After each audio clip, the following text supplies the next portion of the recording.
Este es El Mundo del Derecho y el Derecho en el Mundo, un programa de análisis, comentarios y discusiones sobre temas de actualidad tratados desde una perspectiva jurídica. Y ahora con ustedes, el doctor Carlos Gabuardi. Bienvenidos a su programa El Mundo del Derecho y el Derecho en el Mundo. Hoy en día la materia de la codificación civil está nuevamente en el aire. Y digo nuevamente porque en noviembre 29 de 1986, el gobierno del estado de Tamaulipas, el Ejecutivo de Tamaulipas, publicó un código civil, un código de procedimientos civiles que abrogaba el código anterior y que tras una brevísima vacatio legis entraría en vigor prácticamente de inmediato. Poco más de un año después, el 22 de junio de 1988, es decir, poco más o menos año y medio después de la entrada en vigor de este código de noviembre de 1986, el Ejecutivo del gobierno de Tamaulipas publicó un decreto por medio del cual la legislatura del estado de Tamaulipas abrogaba el Código Procesal Civil de noviembre de 1986 y volvía a poner en vigor el Código Procesal Civil de 1960 con algunas adecuaciones significativas, pero que no modificaban en lo fundamental la estructura del código. Realmente durante ese año y medio, mi recuerdo de los eventos, porque yo en esa época litigaba muchísimo en el estado de Tamaulipas, mi recuerdo de los eventos es que tanto el foro como los miembros del Poder Judicial estaban totalmente frustrados porque la experiencia con la nueva codificación que estuvo afortunadamente solo año y medio en vigor fue catastrófica. Este evento que ocurrió hace poco más o menos 35 años vuelve a cobrar vigencia a la luz del nuevo Código Nacional de Procedimientos Civiles y Familiares. El problema de no aprender de la historia es que con frecuencia tendemos a repetirla. El tema es que el costo, en términos de los órganos jurisdiccionales y en términos de los justiciables, es terrible.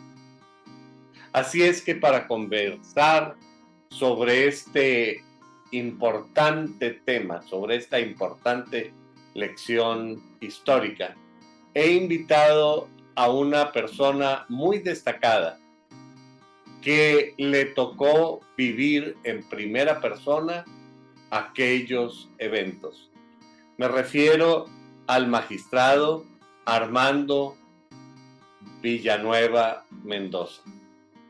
El magistrado Villanueva es un intelectual de primera línea y un jurista sumamente completo. Él es licenciado en Derecho por la Universidad Iberoamericana en la Ciudad de México y posteriormente obtuvo su maestría en Derecho Constitucional y su doctorado en Derecho por la Universidad Autónoma de Tamaulipas. Por si esto fuera poco, tiene estudios avanzados, un diplomado en estudios avanzados en Derecho Civil por la Universidad de Burgos en España, y tiene también estudios a profundidad sobre impartición de justicia en la Escuela Judicial de Barcelona, España, donde pasó una larga temporada. Pensaría uno que el magistrado Villanueva es principalmente un académico de laboratorio, pero por su formación daría la impresión de que es así, pero la realidad de su vida no es esta. El magistrado Villanueva ha sido asesor del Ejecutivo de Tamaulipas y de algunos otros órganos del gobierno de Tamaulipas, ha sido notario público, ha sido funcionario judicial, magistrado, ha sido director de la Facultad de Derecho y ahora es director del Instituto de Investigaciones Jurídicas de la Facultad de Derecho de la Universidad de Tamaulipas.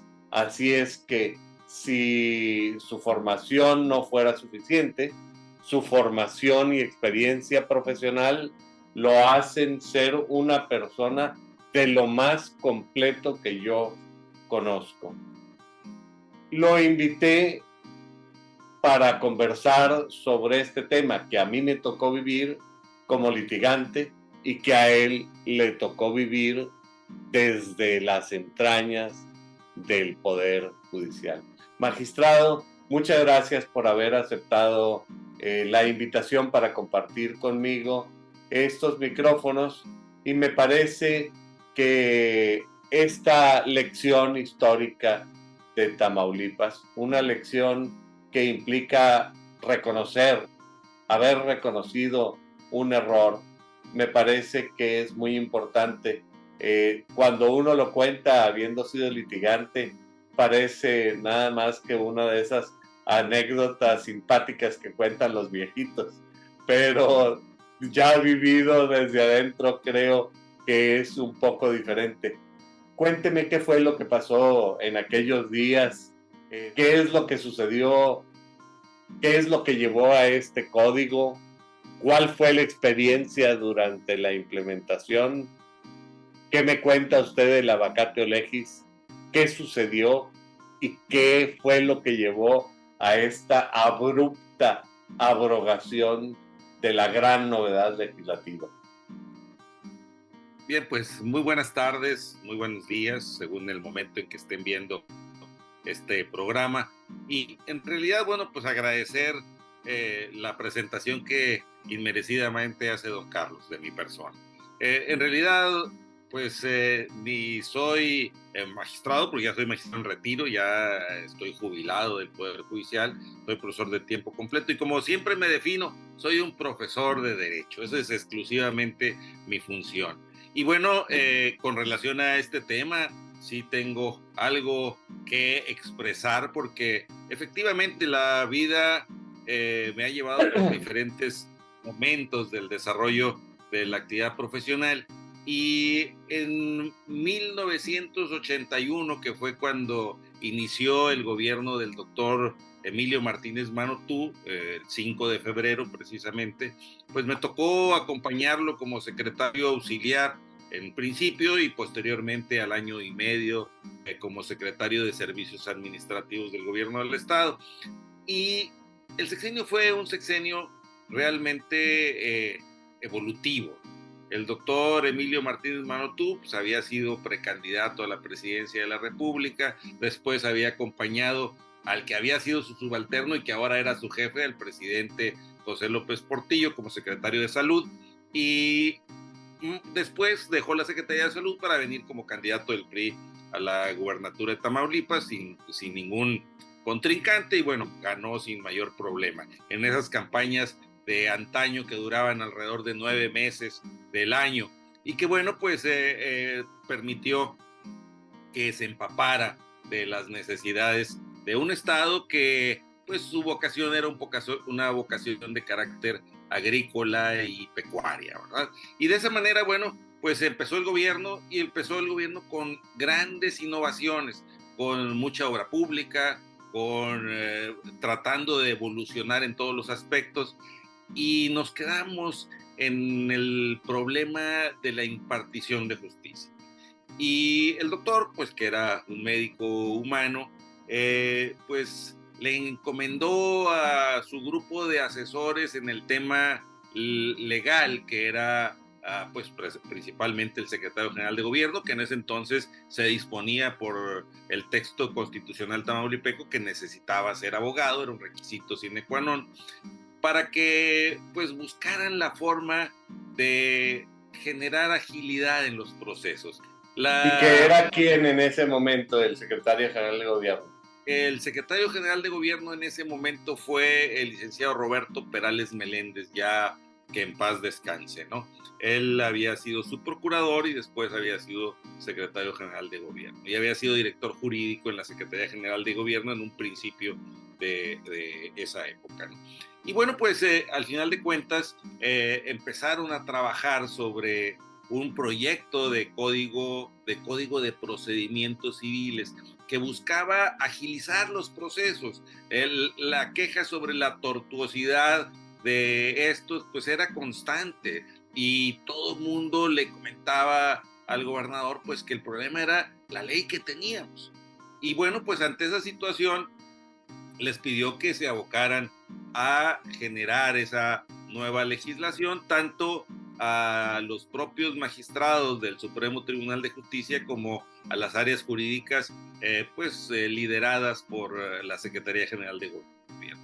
Y en aquel entonces el Supremo Tribunal, pues se acercó con don Fernando Flores García, que era un profesor de la Universidad Nacional Autónoma de México y de la Universidad Iberoamericana, que era experto en el proceso civil, y le encargaron que realizara un proyecto de código de procedimientos civiles que estaba por ahí. Pero por el otro lado, la Secretaría General de Gobierno se apoyó en un distinguido jurista tamaulipeco de Tampico, el licenciado Enrique Luengas Piñeiro, que había sido rector de la Universidad Autónoma de Tamaulipas y que, bueno, pues se encontraba en la ciudad de Tampico ejerciendo su profesión con toda libertad.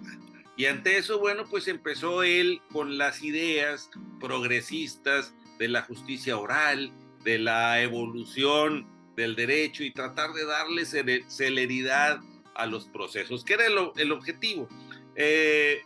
Ante esa situación, bueno, pues el sexenio fue avanzando y no es muy expedito el realizar un proyecto de esa magnitud.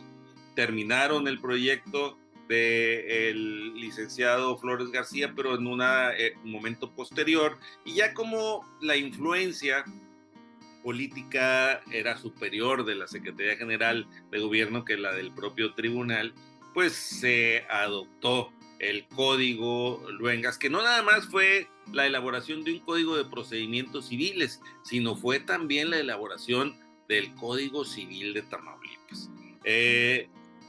Estaba ya por concluir el sexenio, si tomamos en cuenta que las fechas son de 1986 y el sexenio concluyó el 5 de febrero del 87, pues prácticamente a toda velocidad concluyeron estos códigos y se promulgaron, los aprobó la legislatura, se presentaron las iniciativas correspondientes, fueron aprobadas, se sancionaron, se promulgaron y se publicaron en el periódico oficial de la entidad.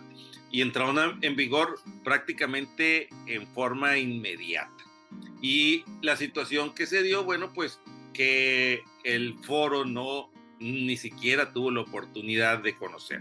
La aplicación del derecho sustantivo, pues no es tan trascendente como lo es la aplicación del derecho adjetivo, ¿no? Y el foro principalmente y los mismos juzgadores pues se enfrentaron al problema de aplicar una legislación novedosa que tenía pues audiencia, mucho de oralidad, y audiencias esencialmente kilométricas, ¿no? La inmediación ya se practicaba desde ese momento, el juez tenía que estar ahí en esas audiencias que empezaban a las 10 de la mañana y acababan, si bien te iba, a las 10 de la noche o a las 3 de la mañana, porque no se podían suspender según la propia referencia de la legislación. Entonces todo esto yo creo que generó mucha inconformidad. Si de por sí el ser humano es renuente a los cambios, ¿verdad? Pues los abogados del foro fueron mucho más y empezaron a generar ese tipo de comentarios. Es que debo hacer un comentario, porque después de haber visto tantos programas de televisión donde salen los abogados y litigan oralmente y toda esta cosa, pues queda uno convencido de las bondades. Pero en un país como México, esto que parece que se ve tan bonito en la tele, quizá no funcione tan bien en la realidad, porque la cantidad de nuevos asuntos diarios en todos los juzgados de un estado es abrumadora. Quizá usted tenga cifras, pero sí, bueno. Si entra, para cuando uno se da cuenta a los 2-3 meses, ya van en el asunto 2000 y pico. Y entonces, cada juzgado, no en el estado en general. Y entonces, si uno requiere que el juez esté presente desde el principio hasta el fin en 2000 asuntos, pues yo quisiera saber de dónde va a sacar el tiempo, ¿verdad? Es solamente, perdóneme que haya hecho este paréntesis. Sí, no, cuidado. En realidad, tiene toda la razón. La situación en la justicia no es, de esa bonanza que toda la ciudadanía de cualquier parte del mundo quisiera, ¿no? Lamentablemente, y más en nuestro país, el número de jueces por habitantes es sumamente bajo.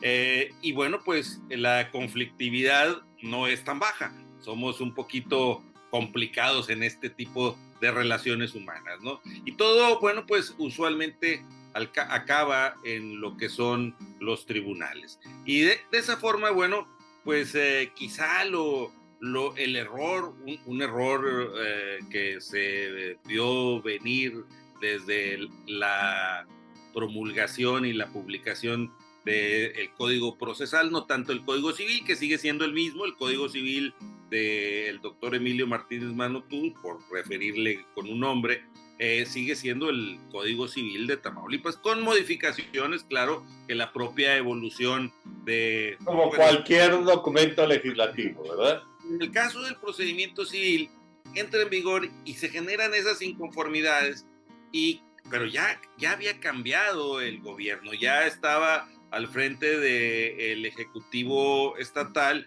el ingeniero Américo Villarreal Guerra, papá de nuestro actual gobernador, del doctor Américo Villarreal Anaya. Y bueno, pues en ese momento se acercaron con el gobernador, que no había sido el promotor del código, y le dijeron, ¿sabe qué? Preferimos regresar al código que, según aludían los juristas, era muy bueno y que, bueno, ameritaba quizá algunas adecuaciones.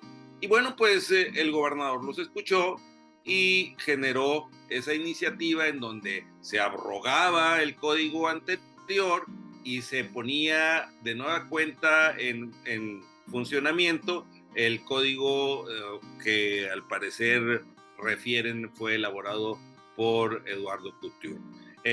Cuando menos en alguna de sus partes, seguramente con algunas tropicalizaciones que ya ve que generalmente hacen los propios legisladores o los que desarrollan la iniciativa.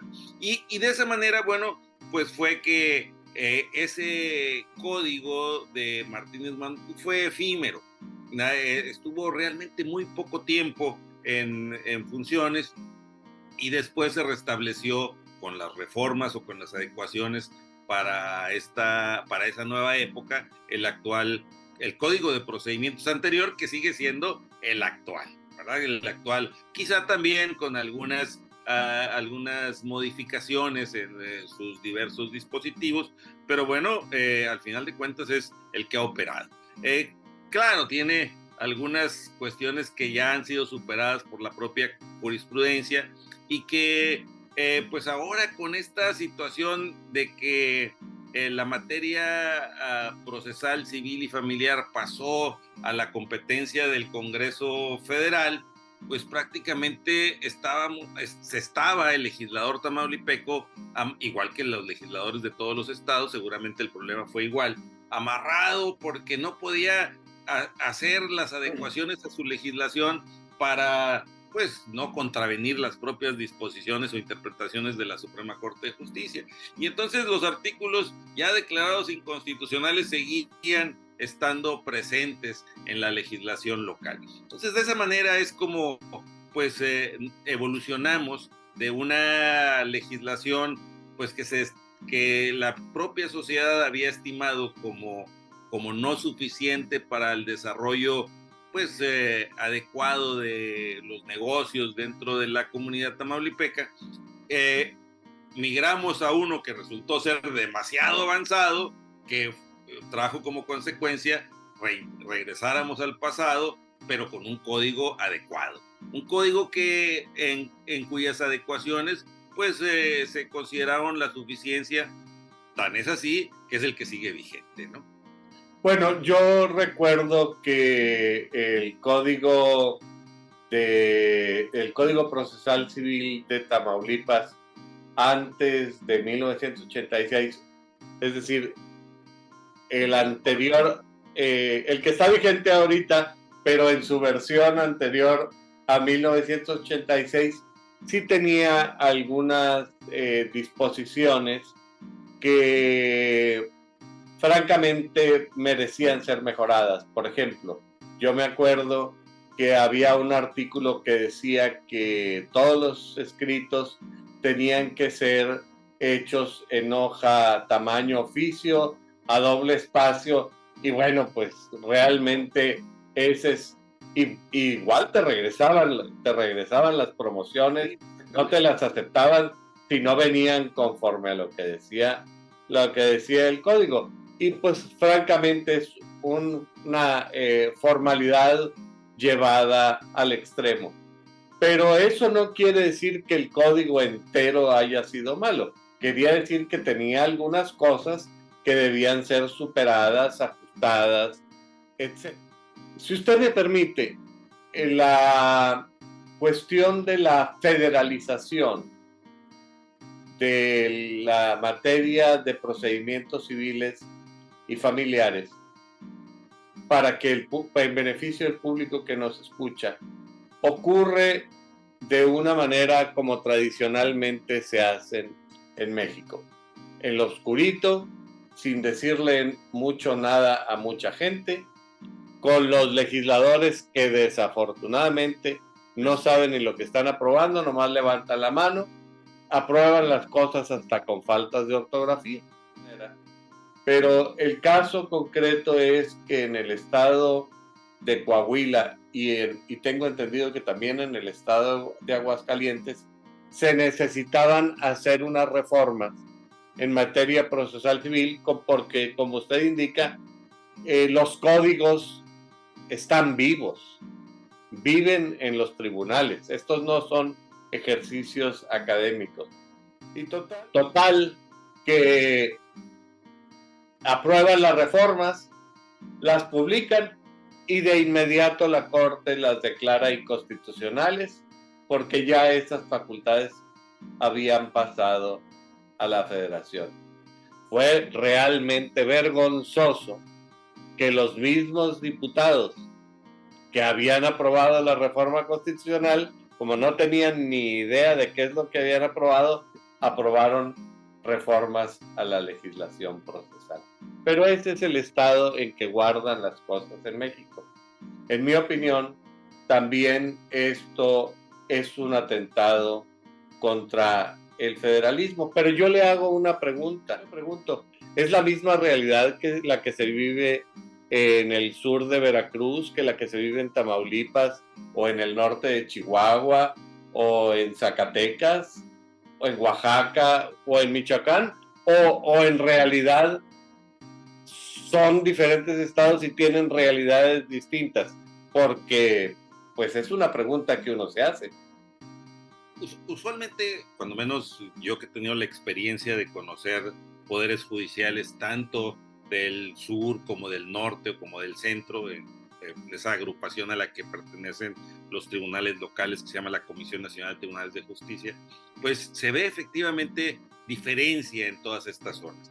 Y eso es entendible. Si buscamos, por ejemplo, la justicia tamaulipeca tiene diferentes zonas, quizá sean muy similares las cuestiones de impartición en la frontera, en Nuevo Laredo, en Miguel Alemán, Reynosa, Río Bravo, Matamoros, y con el centro, en diferencia con el centro del estado o con Tampico, que tiene un alto índice de litigiosidad. En la ciudad de Tampico es donde más juzgados tenemos en Tamaulipas, tanto civiles como familiares, penales. En la frontera generalmente, pues los asuntos que llegan se pueden arreglar, se pueden negociar. En Tampico, no, dicen los abogados, los litigantes de Tampico que pelean hasta por $1, ¿verdad?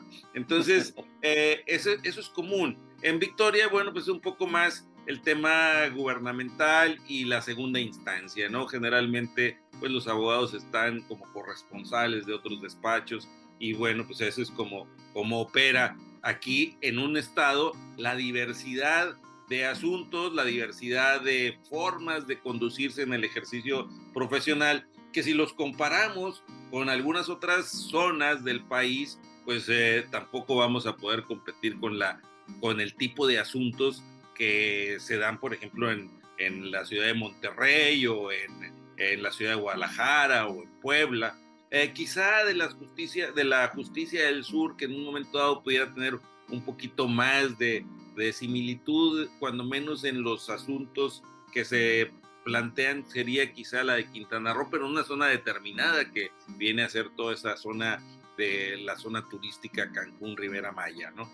Pero fuera de ahí, yo creo que la situación de la propia organización de los tribunales es muy diferente a la que se tiene en el norte del país o en las ciudades que económicamente son pues de mayor envergadura, ¿no? Entonces, bueno, pues yo creo que aquí sí nos están tasando con una sola codificación pareja para todos, ¿verdad? Y entonces, pues, los estados tendrán que ir adecuando su operatividad más que su normativa, porque ya no tendrían competencia para ello, su operatividad para tratar de aplicar en la resolución de los problemas que se presenten de acuerdo a su ámbito social, a este código, este nuevo código, esta nueva codificación. Y por eso, bueno, quizá la conveniencia de que el foro, de que la academia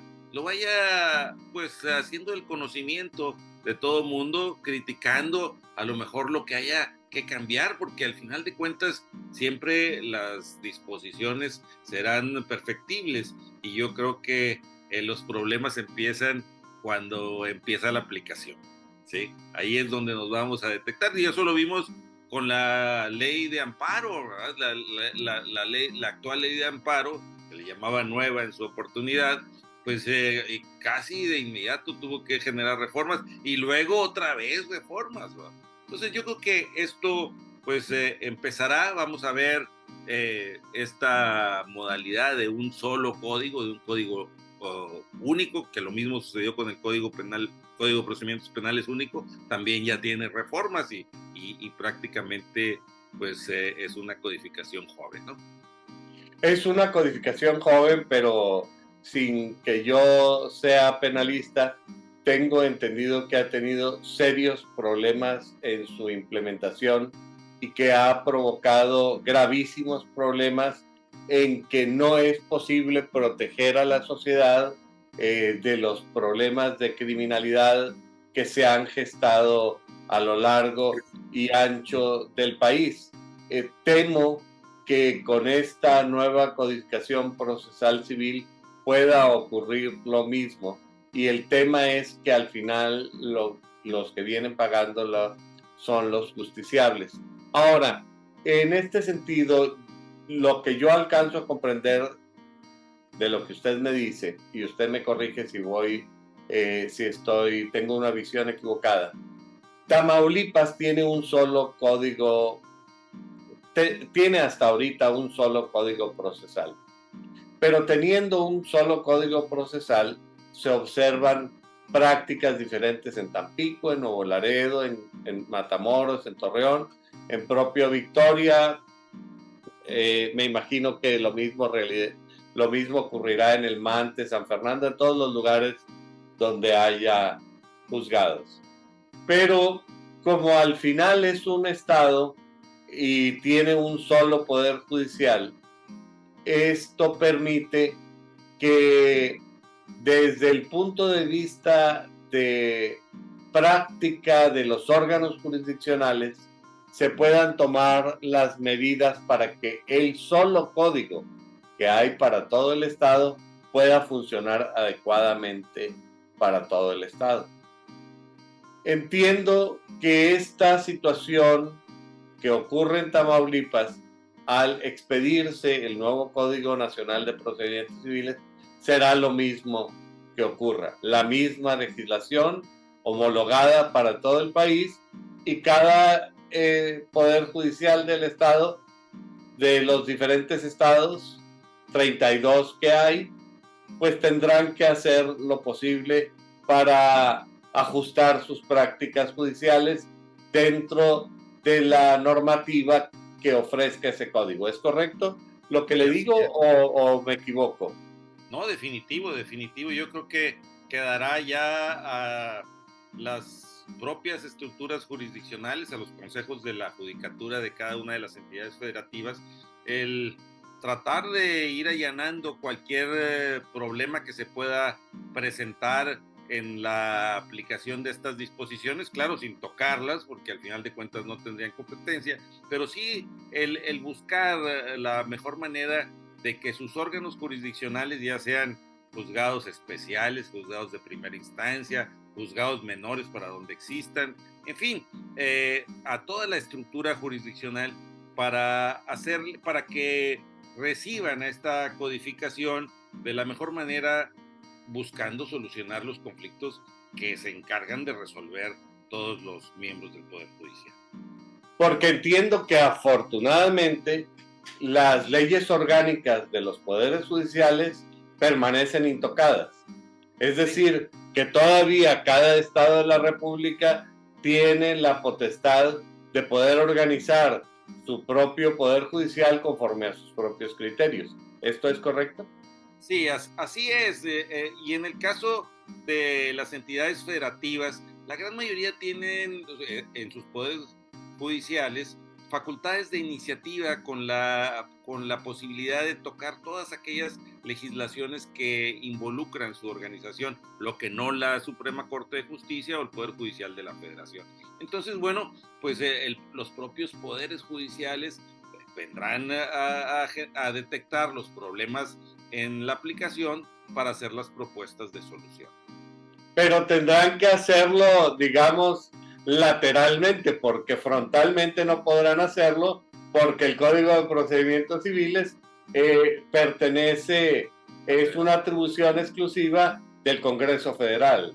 Así es. Es decir, habrá que mandar a los legisladores y mandarles un regalito o hacerles un intercambio de alguna manera para que vayan a hacer su trabajo correctamente. Pues a lo mejor si se tratara de generar alguna reforma, pues siempre tendría la posibilidad de convencer a sus legisladores locales para que la legislatura motivara una iniciativa de reforma, que eso sí lo tiene la legislatura local, ¿no? Cuando menos así se ataca hacia el texto constitucional. Bueno,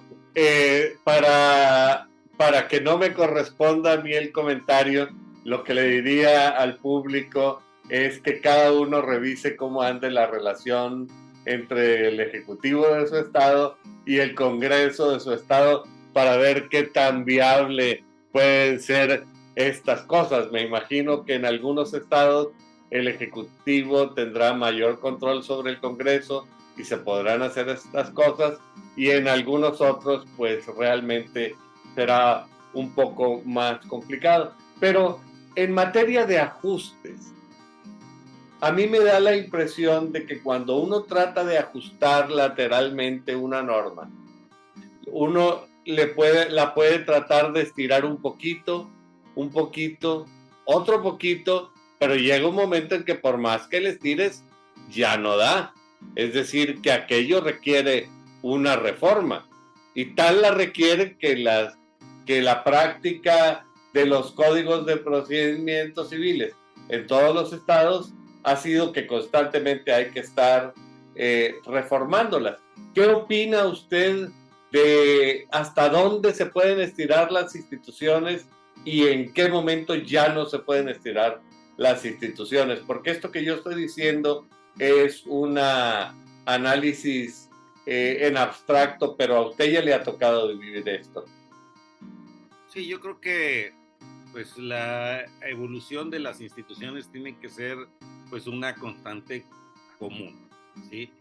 No es tanto que estiremos a las instituciones, sino que propongamos su modificación, que propongamos su adecuación, su reforma o su supresión según siempre y cuando sea una institución que pueda ser suprimida, no las básicas o las del núcleo intangible de la Constitución, sino que tenemos que buscar esa evolución porque pues al final de cuentas la sociedad es cambiante, ¿no? Hoy lo vemos con todo este tema de la inteligencia artificial. Quizá el día de mañana tengamos juzgados que prácticamente apliquen o resuelvan con base en la inteligencia artificial, como ya sucede en algunas entidades de la Unión Americana. Pero bueno, pues yo creo que la intención será esa, seguir evolucionando, seguir buscando la mejor aplicación de la norma en el ánimo de alcanzar eso que se dijo hace muchísimos años poéticamente en la Declaración de Independencia de los Estados Unidos de América, la búsqueda de la felicidad como objetivo del Estado, búsqueda de felicidad para sus ciudadanos, para sus miembros del Estado. Bueno, pues esta declaración con tanto contenido poético y filosófico realmente hoy continúa siendo una aspiración que se persigue todos los días por aquellos que persiguen y pretenden hacer una función de buen gobierno, es decir, con franqueza a la mayor parte de los gobernantes me da la impresión de que quieren lo mejor para su pueblo. Pero hablando particularmente sobre el tema de la tecnología, ya que usted hace esta referencia a la inteligencia artificial, a mí me parece que este es un ámbito que tradicionalmente había venido siendo regulado y bien regulado por algunos estados de la República y pésimamente por algunos otros. Entre los casos de éxito, me parece que se debe mencionar de manera prominente el estado de Tamaulipas, que tiene un tribunal electrónico que funciona muy bien. No es por darle coba, sino es por reconocer la realidad. En el estado, mande usted. Efectivamente, ¿no? Creo que una de las cosas que, pues, de las cuales el Poder Judicial de Tamaulipas se puede vanagloriar es precisamente su tribunal electrónico, que además, bueno, pues en mi época de participante en la CONATRIP se le ofreció a todos los tribunales similares, hermanos de la República Mexicana, con los códigos fuentes abiertos para que ellos pudieran adecuarlos a las perspectivas y y a las necesidades de sus entidades, ¿no? Yo creo que el esfuerzo fue mucho, no fue tan sencillo el ir convenciendo al foro para el uso de todas sus herramientas, pero al final de cuentas se ha logrado, y creo que todavía esta pandemia que recién concluimos, pues motivó más el uso de estas herramientas, y que yo creo que llegaron ya para quedarse, ¿no? Hoy vemos cómo en los procesos se siguen utilizando las audiencias virtuales cuando ya también pudiesen ser presenciales, ¿no? Entonces yo creo que esto va a seguir evolucionando, y esperemos que el día de mañana pues la justicia en sí aproveche todas estos medios que son pues fundamentales para alcanzar una pues mayor efectividad en la impartición de justicia. Bueno, yo recuerdo que en algún momento leí en las noticias, y creo que estaba correcta la noticia que yo leí, que en el estado de Tamaulipas, si no me equivoco, en Tampico, por primera vez se había resuelto un asunto de divorcio de manera virtual cuando los dos cónyuges se encontraban en el extranjero. Pero fue posible identificarlos y aplicar la función jurisdiccional y disolver el matrimonio gracias a estas herramientas electrónicas. En Nuevo León también hay un gran tribunal virtual, se llama en el caso nuestro, y hay en otros casos también otros ejemplos que funcionan, algunos mejor, otros menor, otros no tan bien, y hay algunos estados de la República, incluyendo el de la capital, que no han hecho absolutamente nada de nada. Pero bueno, allá ese será problema del foro de la Ciudad de México.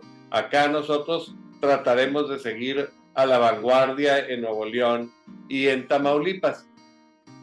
El problema que el foro se plantea y se pregunta es si con este nuevo Código de Procedimientos Civiles no le van a dar en la torre a todo lo que se ha trabajado en los últimos 20 años, y resulta que en lugar de decir Nuevo León, Tamaulipas, que nos han puesto a la muestra en el funcionamiento de tribunales electrónicos, en el uso de las nuevas tecnologías para la impartición de justicia, ayúdenos a implementar estos proyectos en el resto del país, creo que si México sigue siendo el país surrealista en el que uno lee los ensayos donde hablan los pueblos y cosas de esas, y las sillas y las mesas tienen voz, la pregunta será si no nos van a decir, miren, como en la Ciudad de México no hemos hecho absolutamente nada y todo el país tiene que funcionar igual, echen a la basura todo lo que han hecho y todos al retraso como en la Ciudad de México. ¿Qué no le parece un riesgo real? No, digo, yo creo que sería una cuestión extrema, ¿no? Yo creo que las entidades federativas pues conservan un poco de aquella soberanía inicial, y tendrán en la organización de sus tribunales pues que implementar. Por eso decía yo que todavía queda la parte orgánica de la legislación local para poder ir adecuando cómo los órganos impartirán justicia utilizando este nuevo código. Yo creo que no nos podrán uniformar en cuanto a la operatividad de los poderes judiciales, porque no lo dispone así la codificación ni así lo refiere la norma constitucional. Exclusivamente es la atribución del Congreso de la Unión para emitir la legislación procesal única en materia procesal civil y en materia procesal familiar. Fuera de ahí, pues la estructura de los tribunales creo que no estaría en riesgo, mucho menos cuando incluso ya los propios tribunales locales que gozan de este tipo de herramientas, pues han ligado sus herramientas con las del Poder Judicial de la Federación para la sustanciación principalmente de los juicios de amparo directo. Entonces, pues usualmente ya la propia conectividad hace que puedas enviar el expediente completo, que puedan acceder al expediente completo, y pues eso es difícil ya de ir hacia atrás, ¿no? Ya lo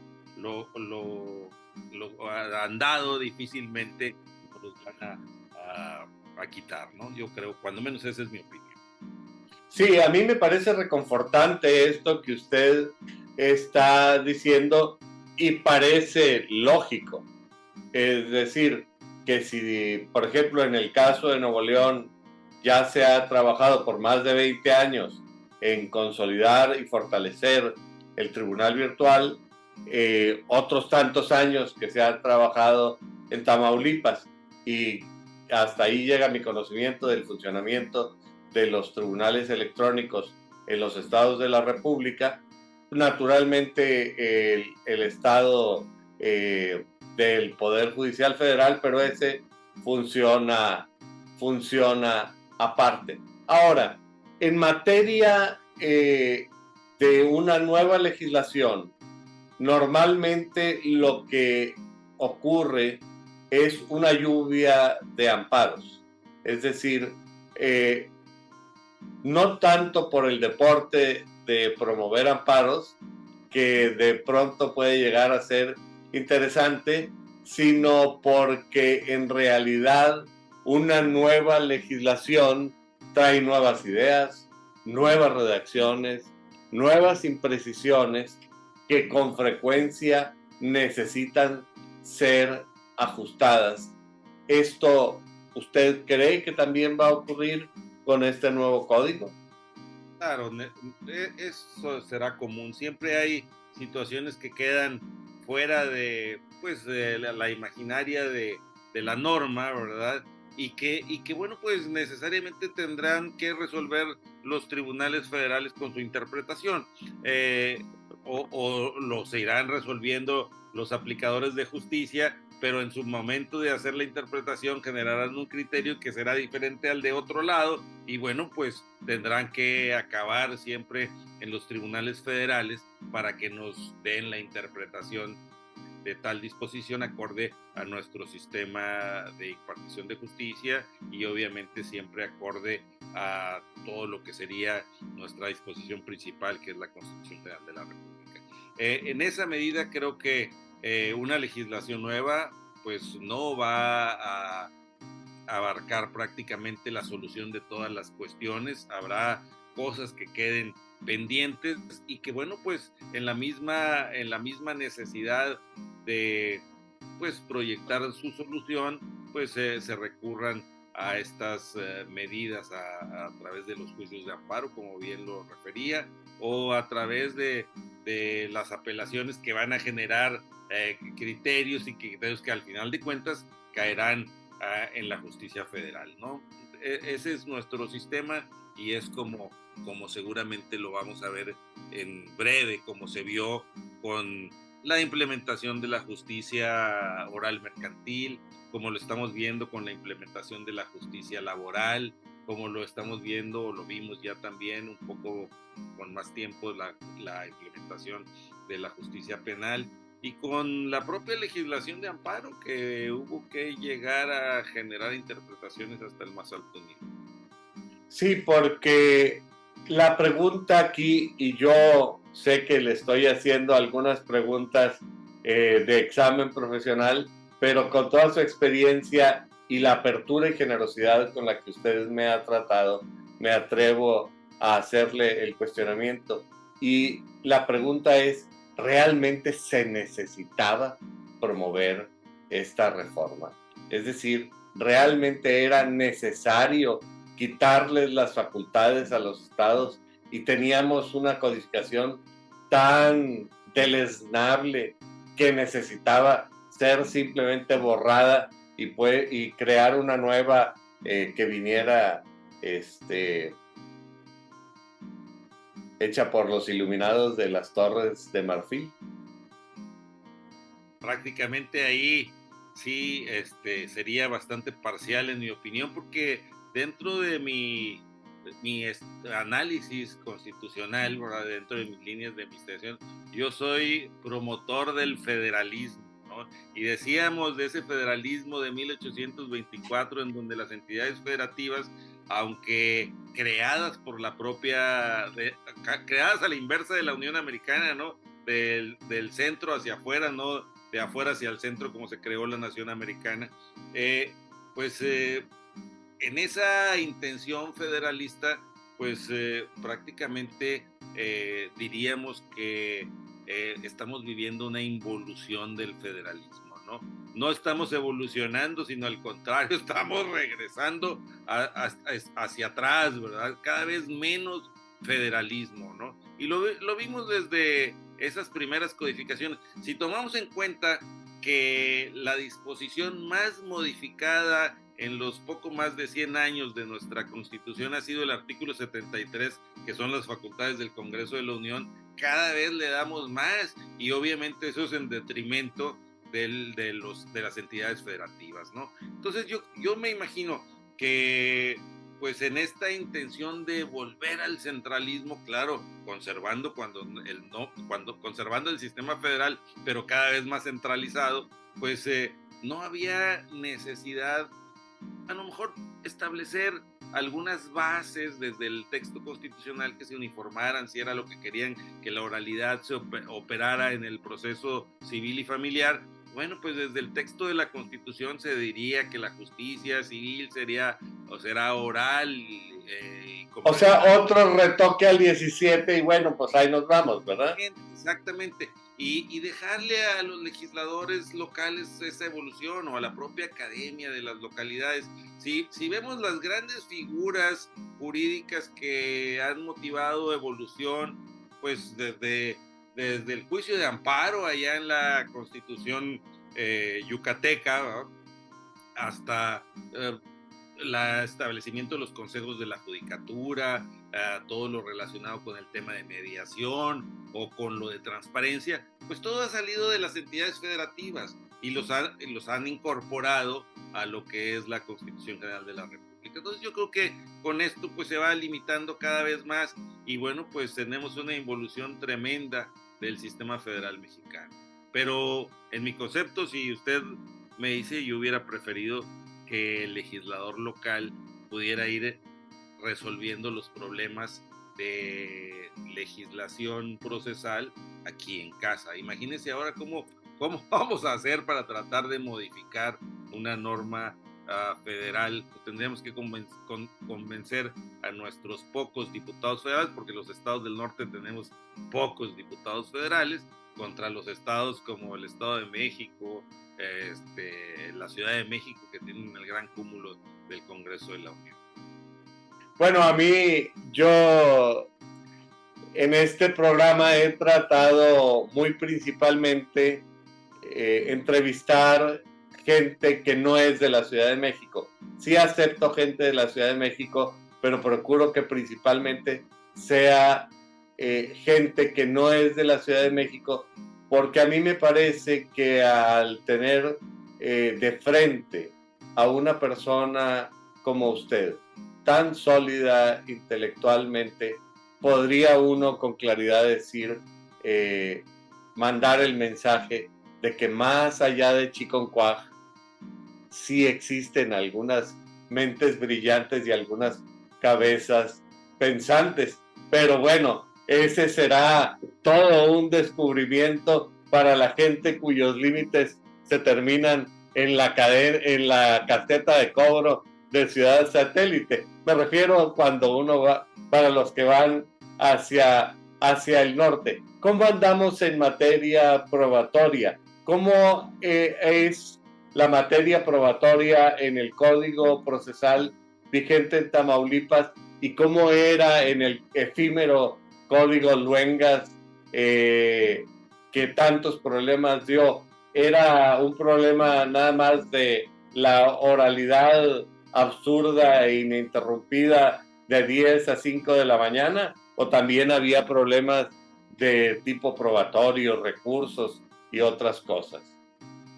Bueno, pues obviamente siempre en las disposiciones procesales se genera pues la posibilidad de inconformarse, ¿no? Dice, no, ¿para qué pues perseguir la razón si existen recursos, ¿no? Recursos para generar esas impugnaciones. En la actualidad nuestra legislación procesal pues tiene su catálogo de pruebas que, bueno, pues tenemos todavía las pruebas tasadas, ¿verdad? En algunos casos, que al parecer, tengo entendido, cuando menos de referencia, variará ese sistema en la nueva legislación.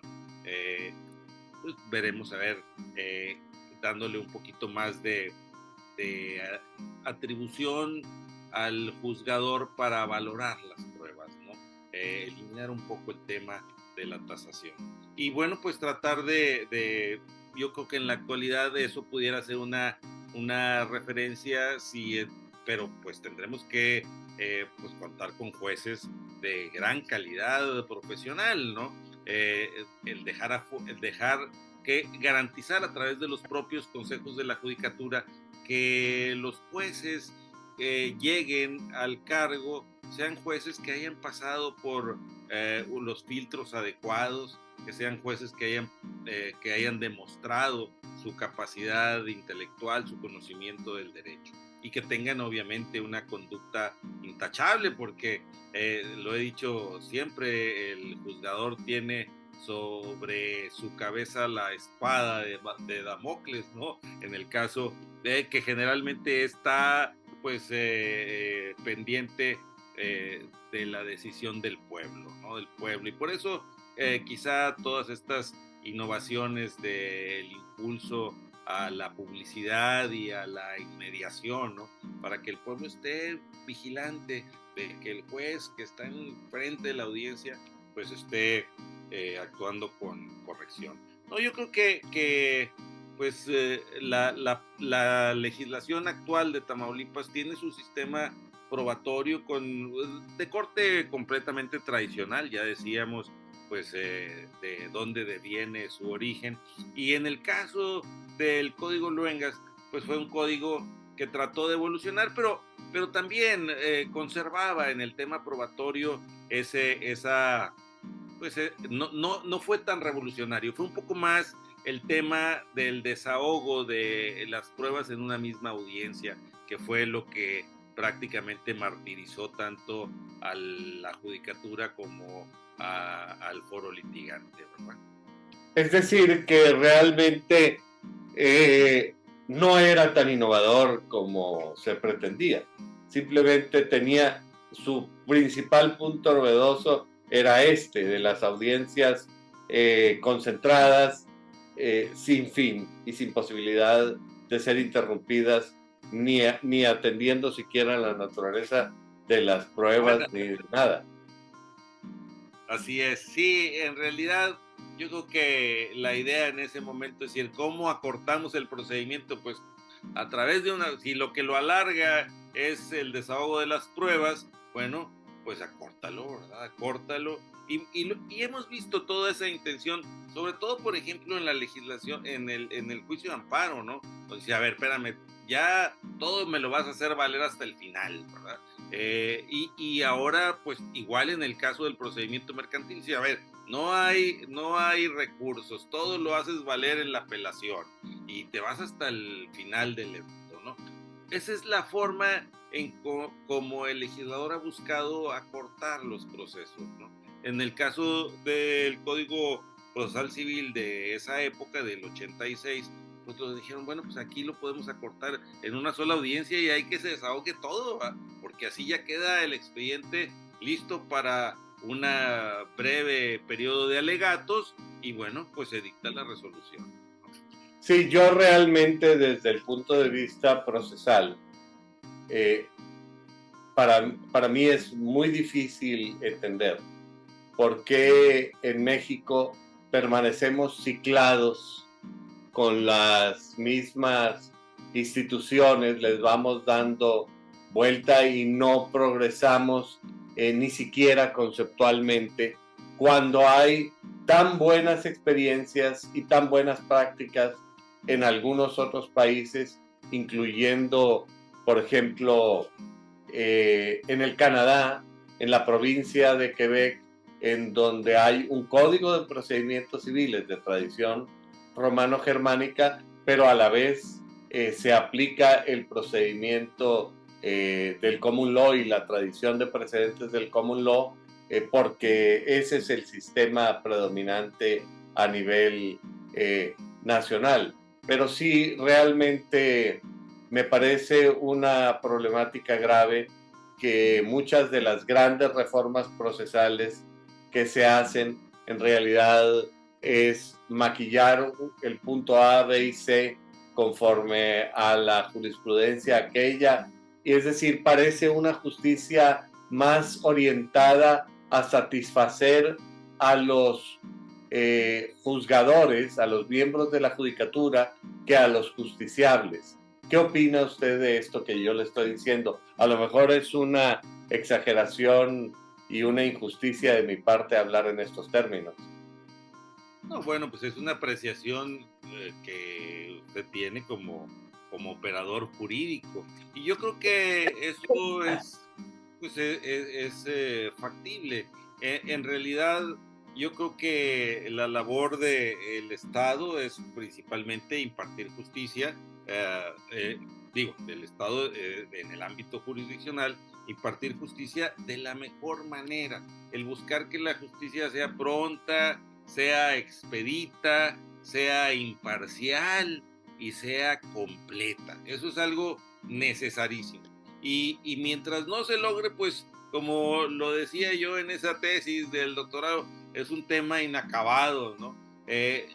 Podemos ir enmendando legislaciones, podemos ir cambiando disposiciones de lo que en la actualidad nos rige, buscando una evolución, pero si no logramos esas 4 características de la impartición de justicia que emanan de la propia Constitución, pues entonces no vamos a estar cumpliendo dentro del Estado constitucional y democrático de derecho que tenemos perfilado desde nuestro texto magno, ¿verdad? Entonces yo creo que aquí, pues si lo que se busca es satisfacer a los juzgadores, pues yo creo que estamos equivocando el camino. Lo que se tiene que hacer es impartir justicia a la ciudadanía, pronta, expedita, completa e imparcial. Es decir, teniendo al justiciable en mente. Y en realidad a mí me consta de primera mano, no, y aquí es una opinión que no le solicito, sino voy a dar mi opinión, que en Tamaulipas hay jueces muy dignos, muy capaces y muy probos, que dignifican la función judicial. Esto me parece importante resaltarlo. Que hay frijoles negros, pedazos de negros en el arroz. Bueno, yo no he tenido el gusto de conocer a ninguno, pero estoy seguro que eso existe en todos los ámbitos de la vida, en todos los países del mundo. Ahora, cuénteme, desde el punto de vista de los litigantes, hay mucha incertidumbre respecto a la posibilidad de un nuevo código de procedimientos civiles. ¿Esto también está ocurriendo al interior del Poder Judicial? Yo creo que está sucediendo en todos los operadores jurídicos. En realidad, la participación de los jueces pues es fundamental, pero quienes van a impulsar todas estas cuestiones son los abogados, y hoy tenemos también involucrados a los notarios, porque también tienen parte de referencia en esta nueva legislación para todo lo relacionado con la jurisdicción voluntaria. Entonces, bueno, pues yo creo que la preocupación tiene que ser general, y obviamente también en el caso de las escuelas de derecho, pues la preocupación de enseñar ya a sus estudiantes, a sus alumnos, un código que seguramente estará en operatividad cuando sus egresados estén ejerciendo ya la función de la abogacía. Entonces yo creo que la preocupación tiene que ser general, debe de ser general, y que no nada más debemos preocuparnos, sino como generalmente dice la conseja popular, habrá que ocuparnos para tratar de ir resolviendo ese tipo de cuestiones. El conocer el código, el encontrarle sus defectos y el ver la posibilidad de que se puedan solucionar esos defectos, ya sea con la interpretación judicial o incluso con una posible iniciativa de reforma. Bueno, también la sabiduría popular dice que si no está descompuesto no hay que arreglarlo, y la antítesis de la sabiduría popular dice, bueno, si no está descompuesto hay que descomponerlo, y así tenemos algo algo que arreglar. Al irse acercando el final de nuestro programa, magistrado, yo quisiera volver a agradecerle su apertura, su generosidad y realmente su precisión al contestar algunos de los puntos que he mencionado, que estoy consciente que son sensibles y que normalmente en México no se atacan frontalmente como usted con claridad los ha atacado.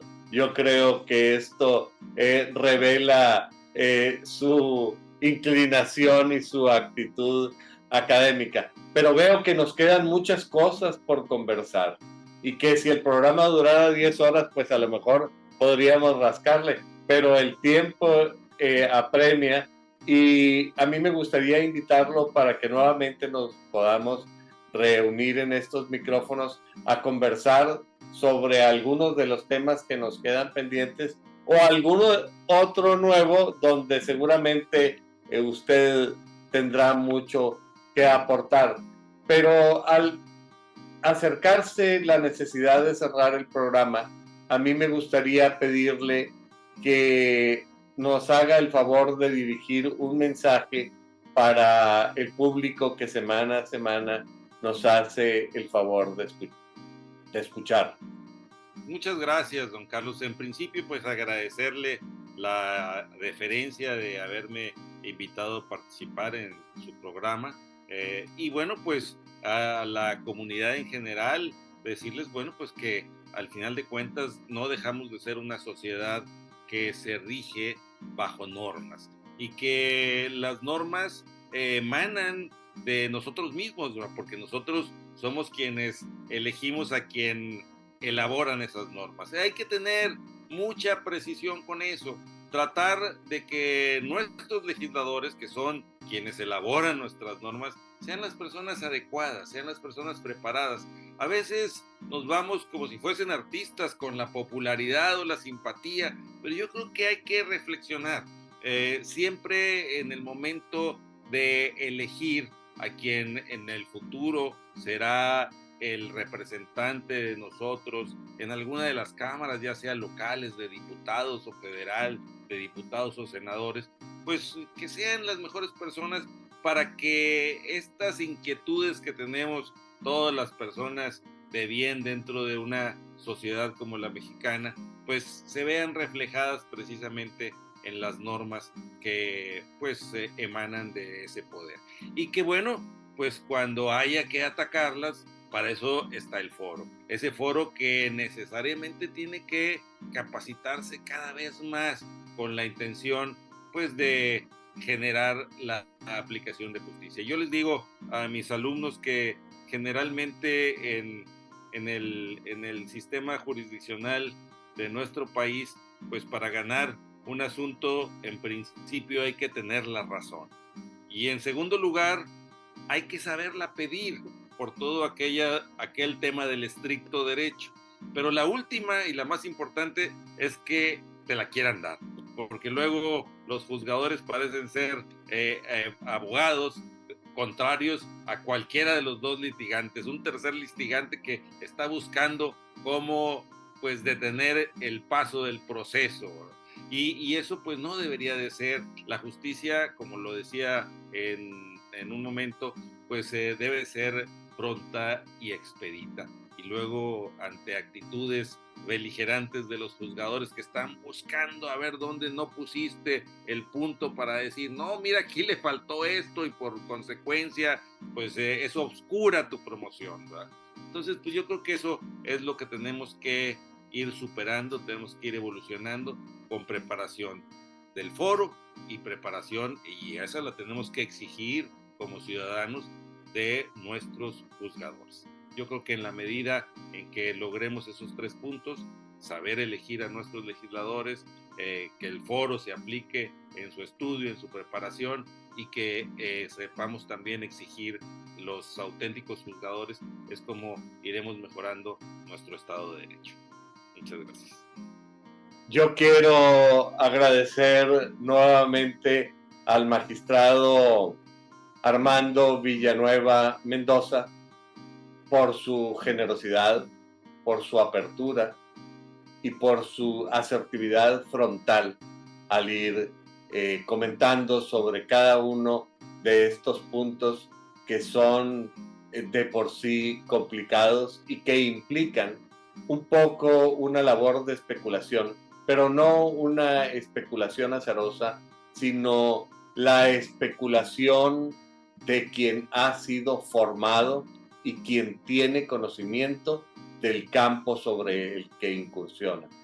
Al público que semana a semana nos hace el favor de acompañarnos en este programa, les recuerdo que su opinión es muy importante para nosotros. Nos interesa tratar aquellos temas que les puedan preocupar particularmente a todos y cada uno de ustedes. Así es que, sin más por el momento, agradeciendo nuevamente al magistrado Villanueva por su participación, me despido y espero poder tener el gusto de verlos la próxima semana. Muchas gracias.